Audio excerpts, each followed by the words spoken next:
Ang first signing ng Golden State Warriors ngayong off-season. Marami nagtaka kung bakit tahimik sila. Pero kasi, ang naging priority is yung roster continuity kesa magkaroon ulit ng bagong ibibuild. Though may sense din naman na ibang klase pa rin yung roster nila kapag kumpleto. Niresign nga nila si Kristaps Porzingis, Al Horford, Anthony Melton, Gary Payton II, at Charles Bassey. Run it back sila, pero gamble sa overall health ng roster. So ngayon is merong dalawang open roster spots sa team. Ang isa ay itong latest signing nila with Brandon Williams. 1 year, 2.6 million deal bilang pang 14th sa roster. 26 years old ball handler na low cost pero high upside experiment. Ang maganda dito is productive yung kanyang stint with the Dallas Mavericks. Nagkaroon ng chance dahil sa injury ni Kyrie Irving. Nakapaglaro ng 66 games. Nakapag-start pa ng 15 games. Tsaka, career high niya to. 13 points, 4 assists, 3 rebounds sa loob ng 22 minutes na playing time per game. He is shooting 47.2% from the field tapos na-maintain yung solid 2.0 assist to turnover ratio.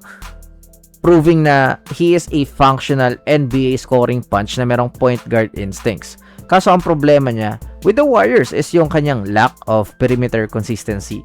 23.2% lang sa 3-point distance last season on low volume.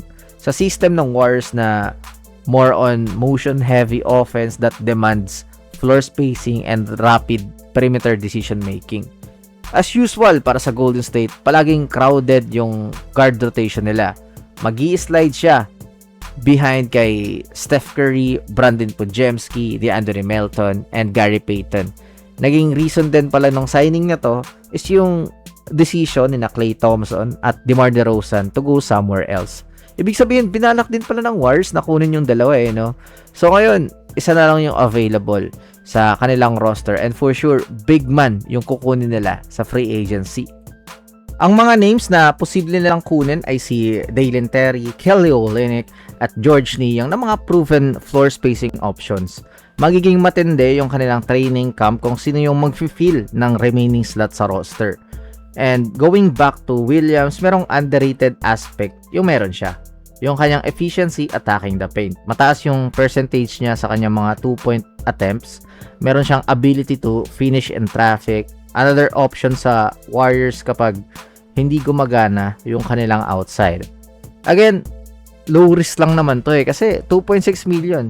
Kasi for Williams, parang opportunity lang yung hinahanap niya sa ngayon para magkaroon ng reputation sa liga na maging permanent NBA rotation guard. Kaya nga, 1 year lang yung pinirmahan para malaman yung true value niya sa next offseason.